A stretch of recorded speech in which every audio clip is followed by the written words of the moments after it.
Leadership style ডেভেলপমেন্টের জন্য আজকে খুব সহজ একটা মেটাফরিক স্টোরি টেলিং এর মাধ্যমে আমরা লিডারশিপটাকে ডেভেলপ করার চেষ্টা করবো। কি টিমের চারজন ভালো করতেছে, দুজন খারাপ করতেছে, এটা অনেক বেশি টেন্স হয়ে যায়। তাদের কিছুদিন রিমাইন্ডার দেওয়ার পরেও যদি দেখা গেছে যে তাদের কাছ থেকে এক্সপেকটেশন অনুসারে রেজাল্ট পাচ্ছি না, তখন কমপ্লেন করা শুরু করি। ঠিক আছে, সো বেসিক্যালি হয় কি যে ঠিক আছে এটা রাইট, বাট আপনি লিডার অ্যাজ এ গার্ডেনার এই কনসেপ্টটা যদি সবসময় ফলো করেন, তখন দেখবেন যে আপনার লিডারশিপের পারসেপশন অনেক চেঞ্জ হয়ে যাবে এবং আপনার টিমের ভিতরে বন্ডিং এবং তাদের একটা হেলদি ওয়ার্ক এনভায়রনমেন্টে অনেকটা চেঞ্জ চলে আসবে, মাইন্ডসেটে চেঞ্জ চলে আসবে, ওনারশিপ আসবে।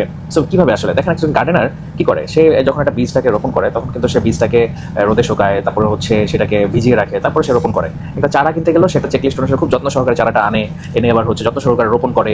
হ্যাঁ, মাটিটা রেডি করতে কিন্তু প্রচুর পরিশ্রম দিতে হয়, যারা জানেন তারা বুঝতে পারবেন। সো বেসিক্যালি এখান থেকে জাস্ট তার জার্নিটা শুরু। এরপরে সে কী পরিমাণ নার্সারিং করতে হয়, রেগুলার পানি দিতে হয় এবং সময় মেনে, তারপরে ফার্টিলাইজার দিতে হয়।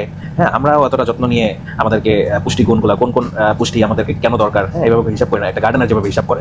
সো সেখান থেকেও আমাদের কিন্তু একটা শেখার বিষয় আছে। তারপরে দেখেন গার্ডেনার কি করে, যখন নিড়ানি দেয়, সো কষ্ট করে ঘেমে টেমে নিড়ানি দেয়, এক সপ্তাহ পরে আবার আগাছা হয়, আবার ধৈর্য ধরে এনে দেয়। সে কি বলে যে একবার এনে দিয়েছে আবার আগাছা উঠছে কেন, আর পারবো না?